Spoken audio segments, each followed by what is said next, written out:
HBCU Digest, privileged to join you for an exclusive conversation with former Kentucky State University President Dr. M. Christopher Brown II, who is the first to join this program immediately following a departure. It's typical in HBCU culture. You don't see brothers and sisters standing in front of the public to discuss something like this. So we give Dr. Brown an immense amount of credit for coming forward, a friend of the show. And that doesn't stop just because there's a change in his life. So, Brother President, we appreciate you coming on this evening. Good to be here, Brother Carter.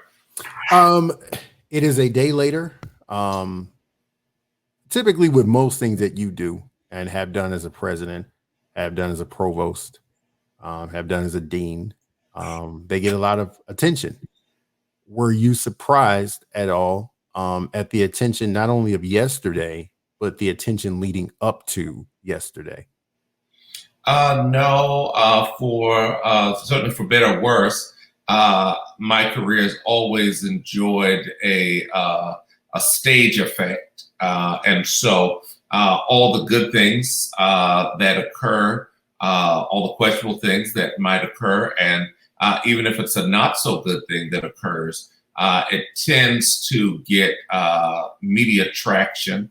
What I've been most excited about is sort of the journalistic discipline that individuals have been engaging to approach this question, because I think everyone who's viewing the situation realizes that there are, one, some oddities at play, and two, some revelations that may be in the offing. And so it doesn't seem, I've talked to family and friends and they'll say they read this or that, and I'll go read it after them. And I said, well, that's pretty fair statement.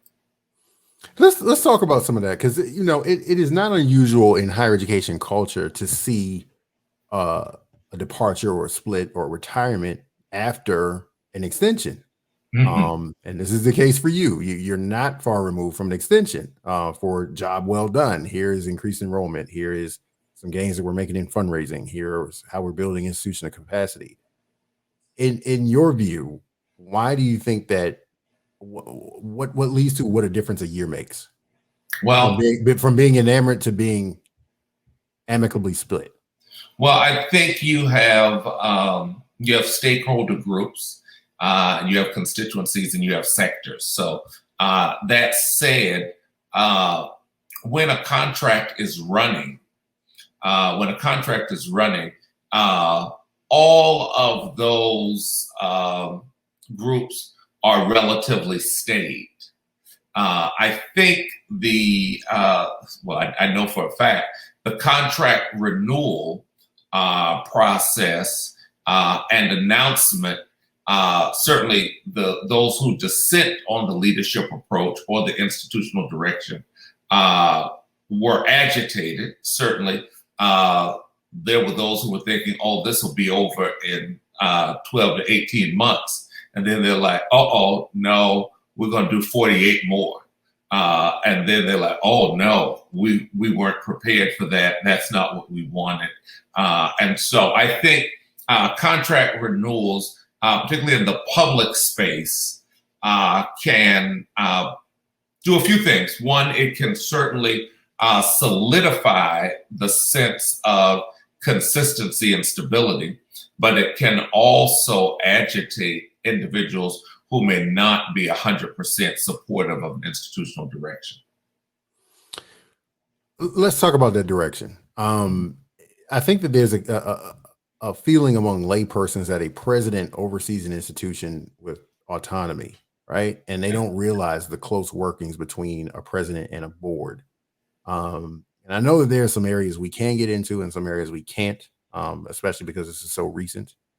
But can you kind of clarify, not from the perspective of Kentucky State, but just in general, how closely do a president and a board work together when it comes to matters of big finance, big construction, academic development, programmatic development, accreditation review and response? It would seem like these are two sides that are in lockstep on these things.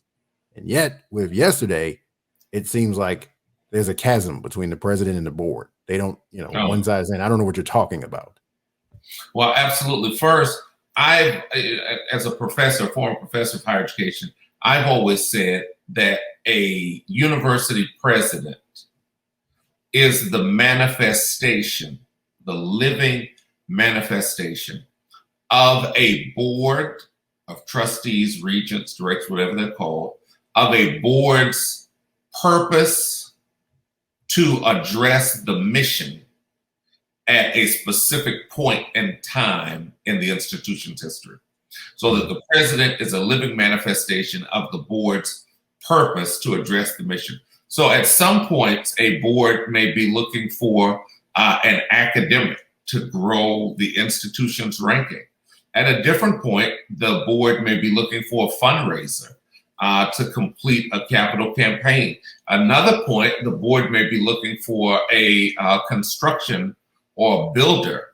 Same board, same institution, but the president is sort of the manifestation of what the board is looking for at that particular point in time. With one mild exception, I had the privilege of roughly the same board for 4 years. So my board has been relatively constant for the last 4 years. There were a few minor tweaks, but overall, the core, particularly in specific, those who are gubernatorially appointed have been consistent.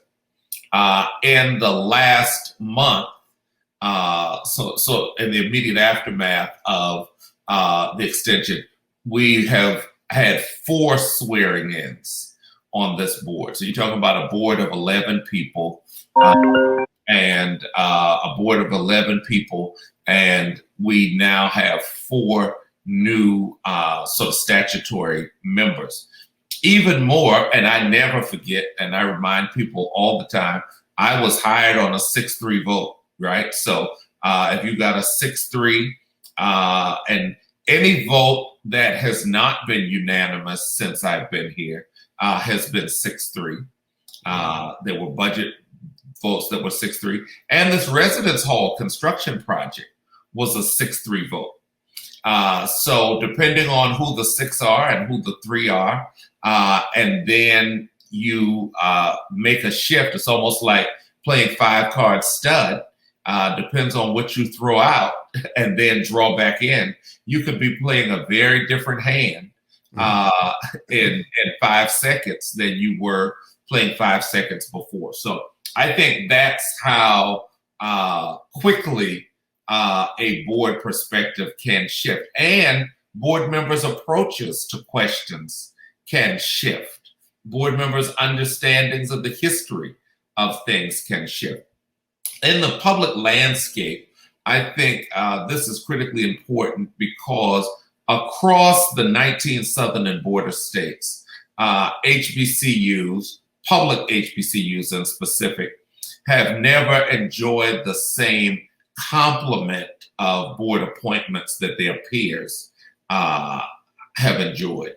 And in fact, I know firsthand here in the Commonwealth, we have wait lists of people trying to get on certain boards in the Commonwealth for certain institutions. And then there are some institutions that struggle to get a sufficient number of names to make even the minimal number of appointments. And so the quality and the capacity of the board members changes and shifts. And so to the extent possible, I think public HBCUs in the South, in these 19 southern border states, have to continue to work hard to encourage governors and legislatures to appoint board members who are understanding of the institutional culture and history, understanding of the institutional cycles of operation, and willing to learn how these institutions have historically functioned, how they're functioning, and how they can be improved in the future. It's interesting because the issues with turnover I think, are exacerbated at HBCUs, or at least as they're reported in the media, but they happen everywhere. Yeah. And even in Kentucky, we're only a couple years removed from the University of Louisville having this board almost tossed out completely by the It governor, the was. former governor. It was a full start, full Right. restart. Do you think that's Kentucky? That politics are at play so much that boards are a reflection of political direction, and do you find yourself, maybe a casualty of that? No, I wouldn't put that on the Commonwealth. I think the Commonwealth does the best that it can staffing college and university boards. I think it's by application. I think the people who apply for the various institution boards differ in educational experience, work experience, net worth, political disposition. And I think the volatility really has to do with how institutions respond to their mission. I think there are likely 3 institutions or 4, no, 3.5 that have the highest levels of volatility in the state. And that's because those are institutions that are mission conflicted from what they may have historically been founded to do, what their current populations are, what their service ambitions are. And one of the things I certainly learned in Mississippi, what the script is for that institution. Common states or commonwealths have scripts for how they want institutions to be, what role they should play in a landscape. And if you get out of position, or if people perceive that the institution is getting out of position, then there may be repercussions or responsiveness. Certainly, post Mississippi, I learned there was great rancor about me increasing tuition rates at the same rate as the research ones. We were increasing because we had the capacity to increase, but that really was not the script. We were supposed to be on the lower end of the comprehensives. And so if no comprehensives were increasing tuition, then certainly the public HBCU in the state shouldn't be increasing tuition. There was a checkered history on one of the slain civil rights activists of the state, and for an institution to say, oh, we're going to not only celebrate this activist, but build a statue, maybe not just a statue, but the world's largest statue called Heroic Size, may not have fit the script and the narrative for how that institution is supposed to be viewed in the state. Certainly, the watershed moment, as I think back to recent board discussions and conversations about institution finance, have all centered around whether or not the institution should or should not build a new residence hall. It's been the source of the split vote. It's been the source of the rancor, and in fact, it underlines and undergirds the current sets of inquiry and investigations into the finance. Not is the institution just solvent, because I certainly want to commend the governor for his executive order, where he talks about how vital this institution is to the Commonwealth and the intention to keep it going, but to keep it going under a management plan, to keep it going under CPE. So in 2015, and I know you have your own question, but let me just say this. In 2015, this General Assembly, this Commonwealth, entered legislation to close Kentucky State University. Mm-hmm. They said, we're done with this. There was resistance. So in 2016, when the legislative budget was passed, House Bill 303, HB 303, said, yeah, we're going to fund all the institutions, and we will fund Kentucky State at the minimum, provided that they annually report on a management and improvement plan. First report was due in 2017. I submitted the first report, and every year since I've been here, we've submitted a management and improvement plan report with ascension, enrollment going up, retention going up, graduation rates going up, revenues going up, what they call fiscal ratios going up.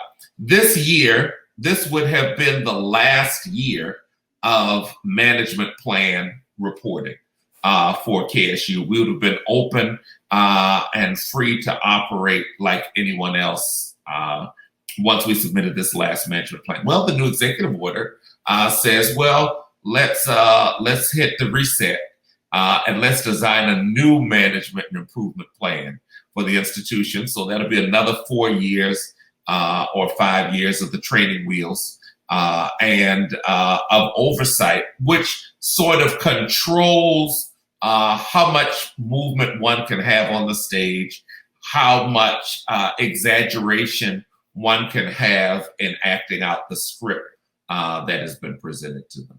Almost like clockwork. Yes, almost like clockwork. We kind of talk about Kentucky as a player in this drama. Let's talk about you, and one thing I commend you for is you've committed to coming here to talk frankly and openly about things going on. You referenced Mississippi, your time at Alcorn State. Here at Kentucky, this makes for the second institution where you depart, and there's public discussion about money, public discussion about finances. What do you say to a public that says places where you go, even though these aren't the only two places you've been? Yes, but places where you go when you leave, they're talking about money. Yeah. So if we do the HBCU sector, not to include my time at UNCF, which would be 5, but institutionally there are 4. Mm-hmm. But it has to do, I think, with CEO leadership approach, and style, and also personality. I want to answer your question in a substantive way, but first let me talk about my personality and how that impacts sort of the answer. So I am. We talked a little bit about that stage effect, right? Mm-hmm. So I have, and as I say to my mother and my friends from time to time, I have an air sucking ability. So I have an ability to consume a significant amount of air in a room, not intentionally. It's just accident. And so I try to be very careful now about not shining my light at full blast because it can be a lot. That said, my behaviors can be read, this is just an honest truth, differently. Even I tease my friends, we could go around the table. There could be 8 people. The first person could say your mama, everyone laughed. Second person say your mama, everyone laughed. It could go all the way around. 7 people say your mama, everyone laughs. Gets to me, the 8th person, I say your mama. Now it's like, whoa, Brown, why did you say that? That's rude. You know what I'm saying? So there's something I have to own that, emotional intelligence is important about my personality that can have my behavior read differently. Prime example, I've known people to come to a meeting with 5 staff people for a meeting, support meeting, and it's like, oh, she brought her staff. They're going to get work done. I bring one person, and it'll be, oh, there goes Brown with his entourage. So personality plays into it. Second piece, and I'm going to close in on your question on the third one. But the second piece is that in HBCU presidential politics, there are only 3 character assertions that disrupt the core of the Black community. Mm-hmm. Those three character assertions is, and this also applies to the Black church, that the pastor or the president has done something with the money, that the pastor or the president has done something that supports his family. So something like nepotism. His wife is over Christian ed. His son is over the choir. Any one of those. So you have money, you have nepotism, and the third is that the president or the pastor has done something sexually immoral. So if you look at the HBCU presidential bubble, when there's a character assault, this is not substantive, this is not ability to manage accreditation, ability to grow enrollment, this is not performance. Any non-performance assault, any non-performance assertion is going to fall into one of those three boxes. Right. So let's do deduction backwards to get to your question. One, I happen to also be a pastor, so sadly, I'm not predisposed to sexual immorality. So that you've not heard that coming from me, right? Second, I'm an only child with no biological children. So you don't get the nepotism character assertion on me. So the only character assertion that can really be leveled with any consistency or integrity would be finance. Because, and one of the reasons I responded to your email to come on was in fact because of the Alcorn departure. So when I left Alcorn, I said, I'm a student of higher ed. I love the institution. I love the sector. Let me not say anything. As my grandmama said, truth needs no defense. Everything's going to work out. All will be well. I haven't done anything. Life will be good. Well, it doesn't quite work that way. The silence gets read as, he tucked his head and ran. He did something was going on. So because I did not respond a decade ago to the Alcorn departure, to lay bare the facts. There are people who know, people who I've talked to, but I didn't in a public way react, respond, or rebut, particularly the Jeff Amy article. That sort of Associated stuff. Press. Yeah. Right, Associated Press. So it becomes so I become the walking wounded. And so during any critical attack or assault, even from my arrival, before I even got to the campus, the news said, he's a great person. People say he gets results. People say he's really positive. But there's this assertion that the money's off, right? And so so that persists. So throughout my tenure, anytime anything comes up, that wound is solved. So it's just like a boxer knowing the dominant or weak side of their opponent. The parties that be knew that this was a weak area.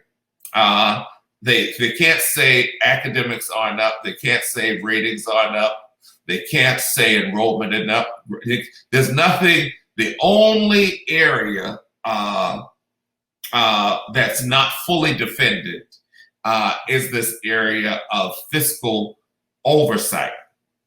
So it's really interesting. This is not about malfeasance. This is not about litigation. This is not about missing money. It's about a cash flow question, which is let me say, to be honest and fair, that's a very real question. There's a cash flow question, and you have a new board, a new moment, and this is the question. So let me pause and then let me come back to you. So if you ask any institution, cash flow is lean between May, June, July, and August. Period. Right. I don't care lean at Harvard may be very different than lean at a small private, but whatever your general cash flow is for 9 months, it's not the same for those 3 summer months. You're not cashing tuition checks in the summertime. No. Right. You're not getting tuition check. Even if you run in summer school, it's not the same. Mm-hmm. So if you're looking at your financial cycle, you already know your summer months are going to be lean. So we experienced some transition in personnel that happens. During the time of transition in personnel, there were AP, accounts payable, that were not properly paid or discharged. So those got left over. The fiscal year ends June 30. So now you come into July 1, which is the first of your lowest cash flow months, July and August. You've got your July expenses, plus you have these expenses left from June, or the last month of the quarter. And then in an unexpected turn, we had 2 large bills, one related to a line of credit, and a second related to capital construction. It was a bundle of capital construction, a part of which dates back, I want to put this number out, to 2009. 2009. I was still a dean at UNLV in 2009. Right. Notwithstanding, the bill comes due. So you get these bills that come due. You have 2 options. You could pay them or not pay them. If you pay them, then you default. If you don't pay them, you default. If you pay them, you diminish the cash flow. Mm-hmm. So if you look at the snapshot for the month of July and the incoming month of August, does the institution have a cash flow problem? Yes, absolutely. When enrollment for the fall starts in August, you start your Title IV G5 drawdown. September begins to abate those concerns. But at this moment, the answer is yes. So to your question, I think sort of how do you balance this dual narrative is that the second narrative is only possible because of the first narrative. Mm-hmm. It's a person can be acquitted of a crime, but it never changes the fact that they were charged. So once you've been charged, the charging will forever be a part of the narrative. Well, that's exactly what my next question was going to be, because with those narratives, and I've always tried to report accurately, at Alcorn, there are no criminal charges. There's no state audit. There's no accreditation review for financial control. It would appear the same is in place at Kentucky State. There is no accreditation review. There is no announcement of an audit. There's a reboot of the financial oversight agreement, but there's no audit, which is common if a state feels like one of its agencies, not just higher education, but one of its agencies is in financial trouble. And so here again, you now shoulder two stories of this, but no charges and no implication and no trouble. So what is that? Honestly, what does that do for your career? That's for the industry to decide. One, my mind is sharper than ever. My administrative skill is sharper than ever. My trust level is probably now lower than ever because one of the things, and in times of crisis, you remember childhood narratives. My mother would always say, "Chris, everyone doesn't love you." I'd have an issue at school or something, and it just didn't make any sense to me. Why would someone not love me? I didn't You know, I'm a good person. I'm not doing anything wrong. But she said that's just the way life is. And so I think our institutions are, and I don't want to give a word of compliment and commendation in a moment. I think our institutions are uniquely positioned. I think there are two subsets of our sector worthy of commendation. One, UNCF. I think that this era and administration of UNCF has worked hard on president-board relations, board strength, training, and communication, so that those boards know how to assist and manage these institutions, how to work in collaboration with their presidents, and how to even seamlessly transition institutions through purposes. So there are times, there are reasons to change president. And certainly that's the right of the board. But I think UNCF has now begun building a set of institutional cultures that manage that very well. If you recall, a decade or so ago, 15 years ago, they were probably bad actors. Mm-hmm. The other set are institutions which we complain about, states that we may complain about, but who have strong state systems, where there are state systems of which the HBCUs, public HBCUs, may be a part. And so there are strong statewide mechanisms for policy, procedure, and practice. North Carolina, Georgia. And so those institutions, I'm not talking about institutional performance, I'm talking about institutional governance and administration, run relatively well because they are not subject to sort of the political mechanizations that you might see in a South Carolina or Kentucky or West Virginia or Missouri. And so you got to take North Carolina out of that then. You know, well, let me say this. North Carolina has its machinations, but they know what they're looking for in institutional leadership. Right. And whether you like it or not is a different question. The governing board of governors is going to have what it wants. Right. That's true. And so it doesn't matter what the alumni say, it doesn't matter what the students say. We have a master script, and this role calls for a redhead with one arm who can tap dance. Right. And that's what, and you're like, no, we want a brunette. No, it's what it's going to be. So I think that's the challenge that we have for those places that don't have that. How can the sector, how can the HBCU community sustain what are very important institutions that are not in the UNCF discipline at this point, that are not in highly rigid state systems? Let me say, if you in the Georgia system, it is highly unlikely you're going to get an HBCU presidency coming from outside of Georgia. Correct.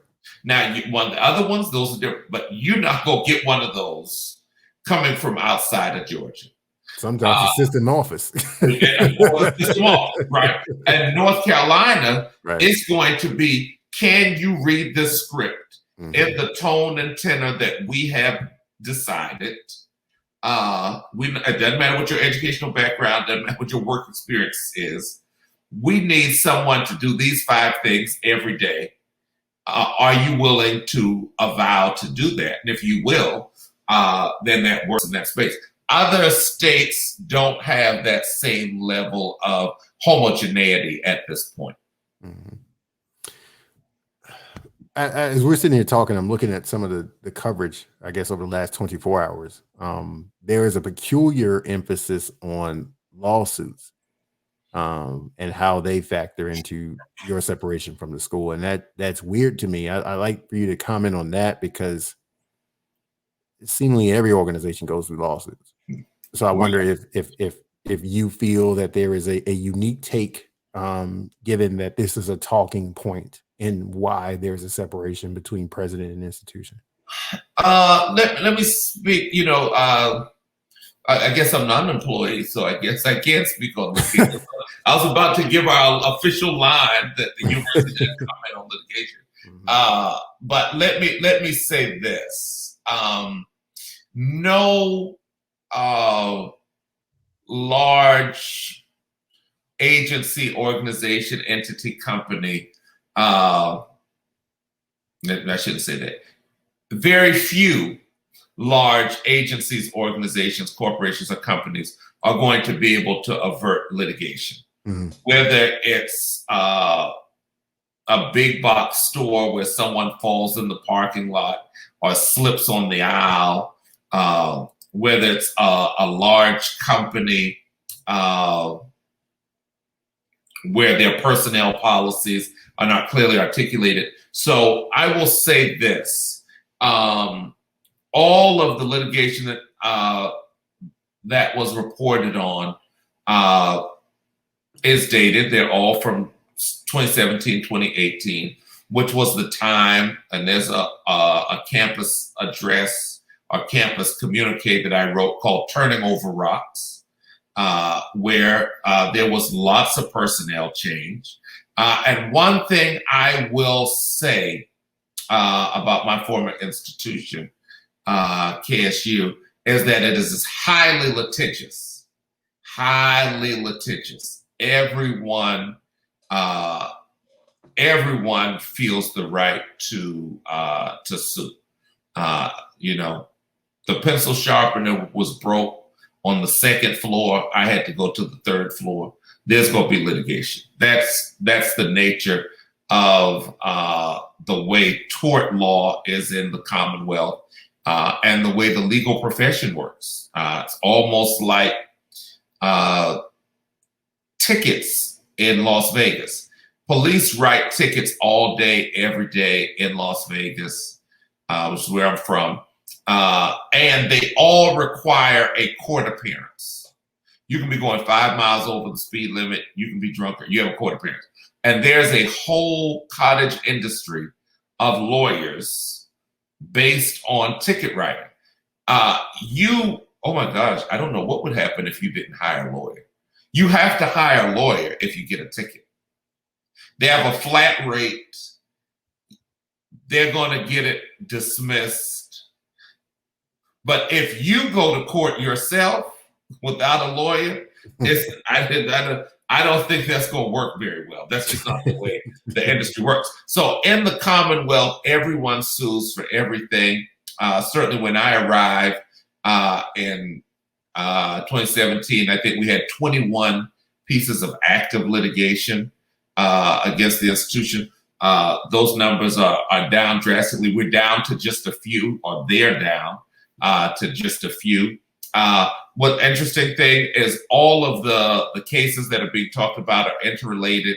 I believe some of them even share legal counsel. And so in Kentucky, people will do what they need to do to win a case. When we swear in state officials, board members, governors, there's a whole 2-paragraph passage on whether or not you've accepted a duel with deadly weapons, or made a duel, or been a second to a duel, or carried a message challenging a duel, because this is a state known for fighting. And this is a state where people sue over anything, and people have that right, and I respect their exercising that right. And certainly the university has a right to defend itself against litigation. So I will say, fortunately, the institution hasn't lost any litigation of which I'm aware, certainly since I've been here. And on occasion, sometimes institutions settle because of nuisance litigation. Just the cost of fighting it sometimes is greater than the cost of dismissing it. This is twice, and I know it's premature because it's just yesterday. But as you sit and reflect on your time in Kentucky, do you feel, given all the assessment of the culture and the politics and the finance and the management issues, that you would want to do this again? Well, that's are you going to ask me or are you going to ask my family? That's my wife, my mom, my friends. I think there may be a split opinion. I will say this, and I'm very clear, and I'm unequivocal.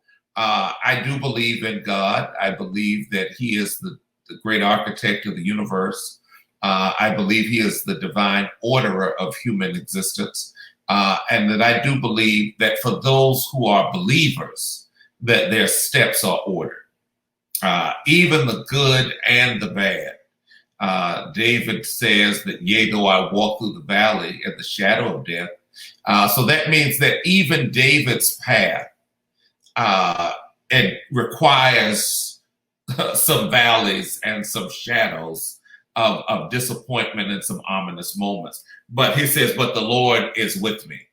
And so I do believe that. And I am 100% convinced that God has callings on my life. And the old hymn says, a charge to keep I have. Mm-hmm. And so I'm committed to making HBCUs better. I'm committed to, oh my gosh, seeing students flourish. One of the happiest and saddest days for me each year is graduation. I put a lot of effort into graduation, giving the students the celebration they deserve, because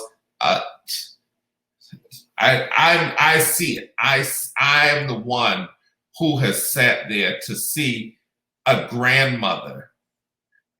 I can think of a pinning ceremony right now where everyone said that this person was the son of Mr. and Mrs. That, or that person was the daughter of Mrs. That.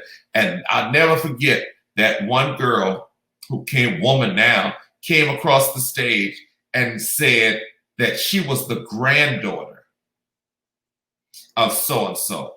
And that grandmother, I'm about to lose it now, that grandmother came on the stage in a house dress and house shoes to pin her granddaughter as a lieutenant in the U.S. Army. And I'm realizing that what this HBCU, what this institution has done, has forever transformed the trajectory of that family. Right. When I see students coming across the stage who I know their story, I know what it took for them to get there. That's what makes this work worthwhile. Do I enjoy it? The politics and machinations? Absolutely not. Do I like treachery, deceit, and lack of full transparency in media communications? Absolutely not. But the pain of the sacrifice of, I remember when I had hair. Then I remember when I had great hair. Now I have no hair. I would not be here but for South Carolina State University, at that time, State College. That institution took a first-generation African-American male from a single-parent home in a high free and reduced meal community and transformed him into ultimately a PhD candidate from the #1 higher education program in the nation, and a relatively stable and sane college and university and academic administrator. So I owe a debt to that institution and to the cohort of institutions that service our students. And anything I can ever do for any one of them to make them better, to make life better for the students that they serve, then that's a part of my mission. And And I want to hear my Creator say, "Well done, my good and faithful servant." Even if there are haters and detractors on the path. One of the things my grandmother said, and this is, I'm getting better, but this is why I didn't speak up over. But my grandmother said, "Blessed are ye when all men speak manners of evil against you falsely." He said, "Great is your reward in heaven, for so persecuted they the prophets before you." And my grandma said, "It's nothing wrong for people to hate on you or say bad things about you." She just said, "Let it be false." Mm. Let's talk about the sector to round this out, man, because yours is the second separation in a week, or in a week's time. You mentioned your alma mater. Their president was removed. Yeah. Interestingly enough, in the summertime, when things are a little lean, and there have been, I reported last week, several land grant presidents who have departed, who have retired, who have been fired in the last year, or since May of 20. You've had about 7. That's almost half of the land grant subsector.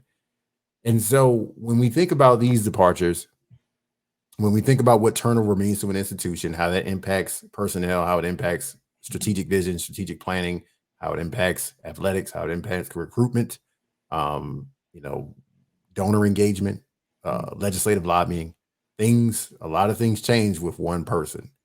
Accreditation is one of those. What do you think the sector is about to embark upon when we are a couple months from full return to class and in-person activities? COVID is still very much with us. Money that made us seem replete with resources just a few months ago is going to be running out, because there is going to be no CARES Act funding round 2 or round 3. And we are on the precipice of a lot of presidential turnover. What do you see for the sector, having now sat in a seat where it's like, okay, now I'm up out of the seat and I can look at this whole thing now, and instead of just focusing on one school, what is it that you see? I think we are, again, subsectors. I think there are the campuses that are being really UNCF compliant in terms of the new disciplines that they've put in through capacity building. I think you've got your state system, strong campuses, and then I think you have everyone else, which are your small 1,000-student or less privates, and your scattered publics across the states. I think I'll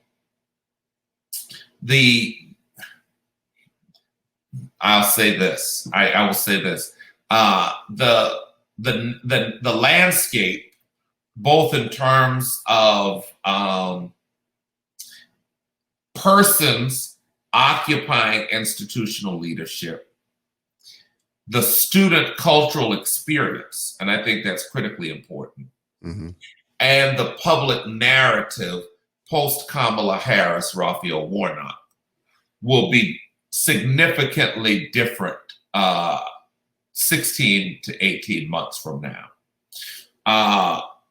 On this first piece,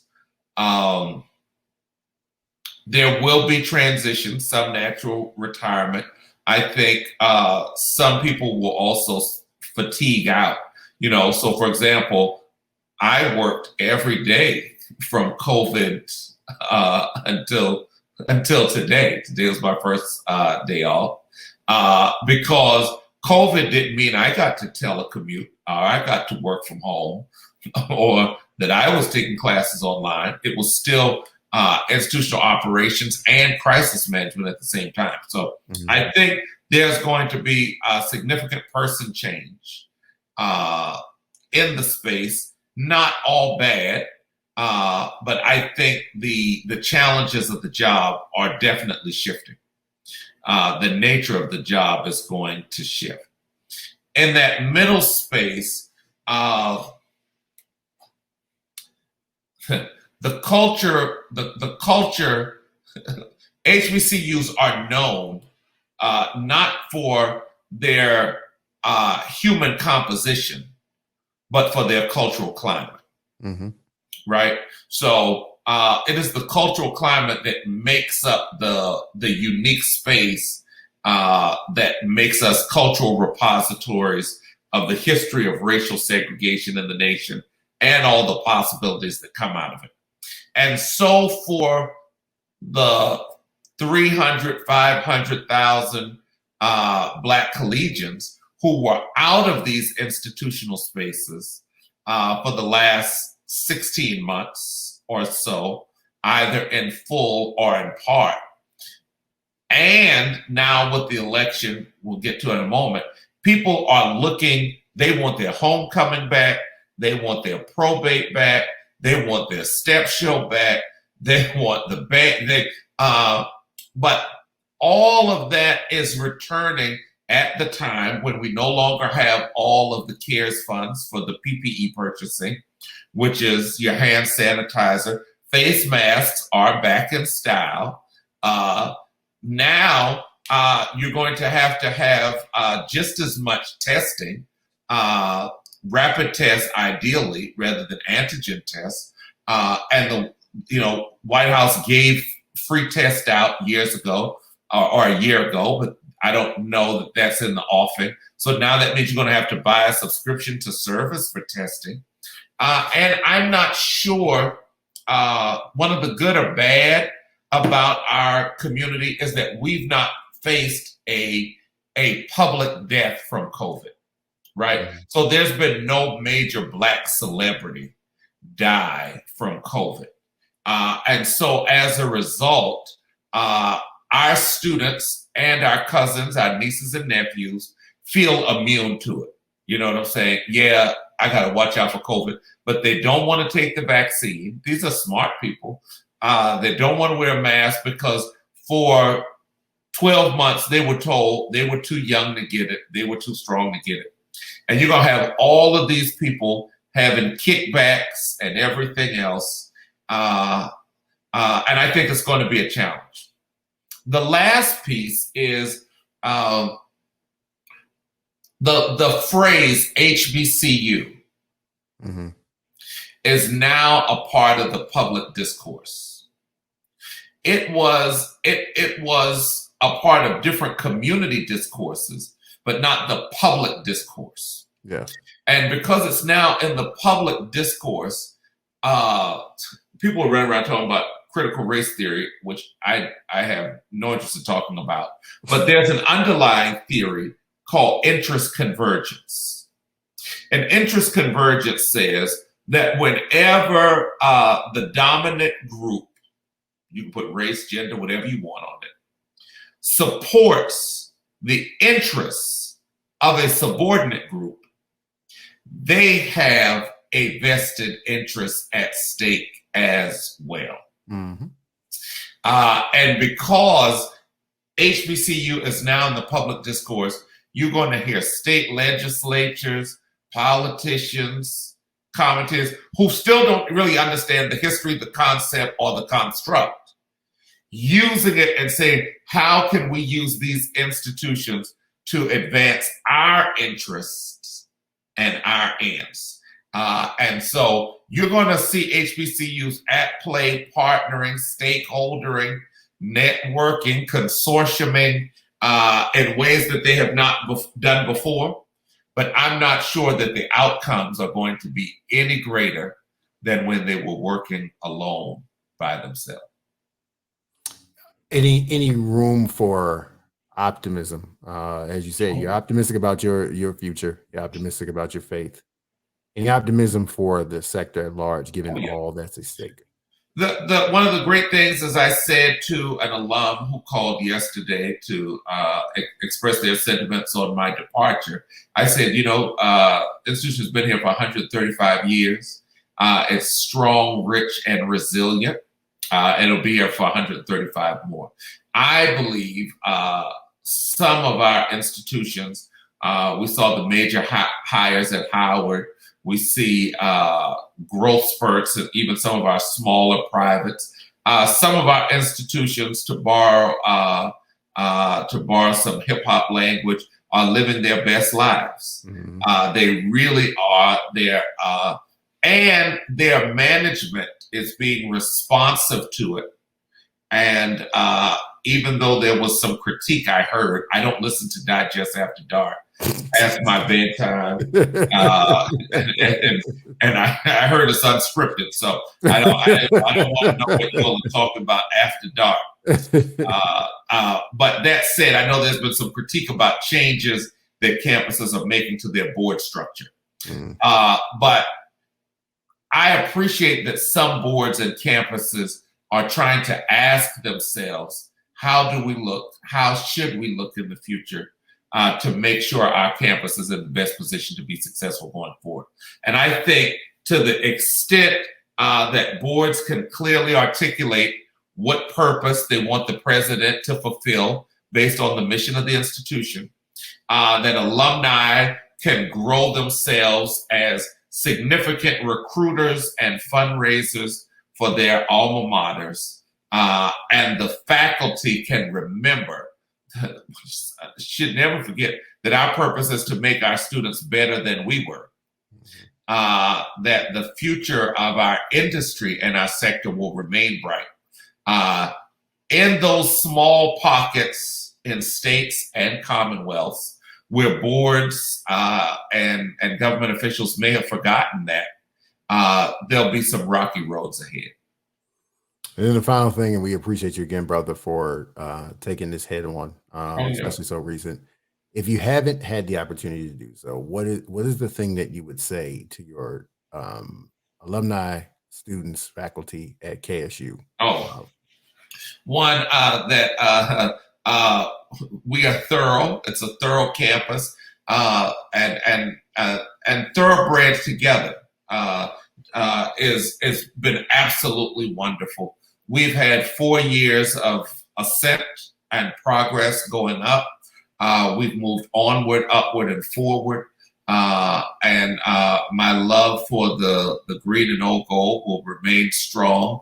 And I've just been honored and humbled to have had the opportunity to serve on the campus where Rufus Ballard Atwood served as president, and where so many great legends, Moneta Sleet, Whitney Young, even modern legends like Pat Russell McLeod have come out of these campuses.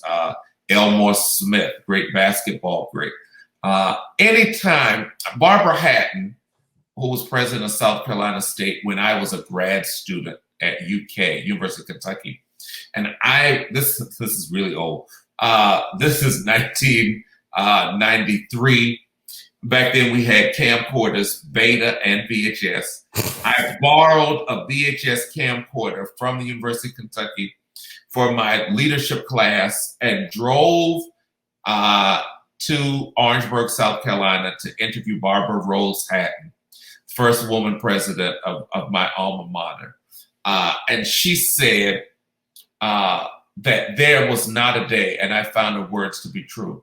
She said there was not a day that she didn't wake up in awe and humbled by the opportunity that she had to lead that great institution.